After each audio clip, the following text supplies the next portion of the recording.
Now, yeah, but I think you'll acknowledge that in this day and age, where anybody can be a blogger, and believe me, this story is a big story. You'll get any other media to listen to what you've got to say. Is this really an issue? You know you what? get to talk now, please. You know what? It definitely is an issue. I mean, this is a criticism that's been put out there.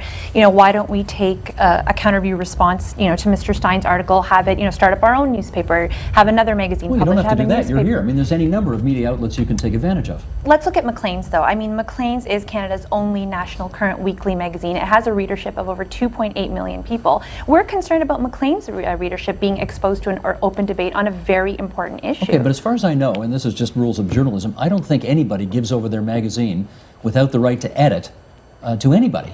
And it's not about right? giving over the rights to the magazine. I mean, what you have to understand is we went to that meeting with Maclean's as concerned Canadian citizens. I mean, we were taking issue with the abhorrent content of the article, and we essentially put forth what we consider to be a very reasonable proposal that they consider publishing a counter view response to to that specific article, especially in light of the fact that there were 22 other articles, like Karim just mentioned. Did you read the piece, right? Yes. You read Mark's piece in Maclean's magazine. Yes. What was your initial reaction to it?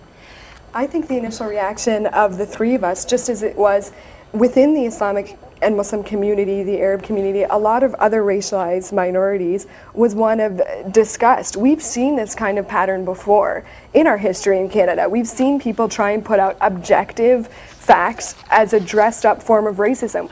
It was called the Yellow Peril in the 1940s when there was a concern over increased Asian immigration to parts of British Columbia, and there was a big sort of fear, and we were trying to set it up. I understand, but this is going to sound a little strange, but I actually don't think he's worried about you three very westernized law students who are very much part of the fabric of Canadian society. I think he's worried about the people who want to behead the Prime Minister. Would you agree with that? No, I would actually completely disagree, because if you look at the article targets all Muslims collectively. You know, the extract that I read to you, even there he's trying to undermine it. And you know what? There's one part in the article the part that, Karim, the part you read out earlier talked about the people who are hot for jihad. He never said that's everybody. He said it's a significant portion. No, he said enough Muslims share the basic objectives of terrorists, which is in a manner which casts suspicions on all of us as sharing the basic objectives of terrorists. And secondly, why would you make the leap that casts suspicions on everybody? He's talking about because no, he's not. He's talking about it in that particular article, but in that particular extract. But if you look at the whole tone of the article, for instance, the part of the article says, age plus welfare equals disaster for you. Youth plus will equals disaster for whoever gets in your way. Islam has youth and will, Europe has age and welfare. When you use the term Islam, that refers to all Muslims. That refers to me, Maniza, and Nassim. Also, if you read on in the article, there's a quote where he jumps across the Atlantic Ocean. You know, remember that this article is being published by Maclean's in North America, so the readership is drawing conclusions about the Muslim population in Canada. Mr. Steyn in Maclean's magazine jump a few continents and a few oceans all the way to Libya.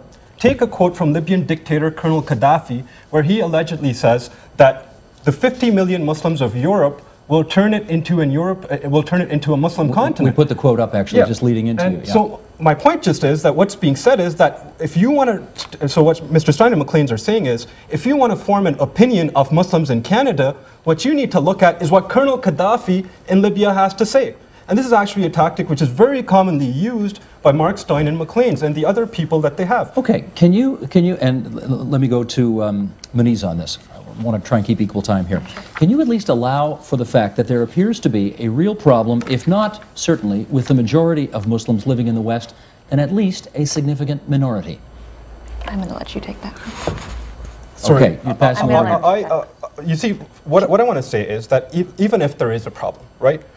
Our point is that if you want to talk about that, that's fine. But what we do not understand is why Maclean's refuses to allow the Muslim community and other media organizations refuse to allow the Muslim community the opportunity to be part of that debate. They didn't say you couldn't write a letter. They just said you can't be a columnist. Actually, what they said was that they weren't prepared to publish any response. Just because, Steve, you mentioned earlier that we wanted them to give over editorial control. We've always asked for a mutually acceptable response. The question is, why is it that Maclean's, you see, because the model that's put out there is that the solution to harmful and hateful speech is more and better speech. You see, our complaints have illustrated that model doesn't work. If you want to have more and better speech, that's fine.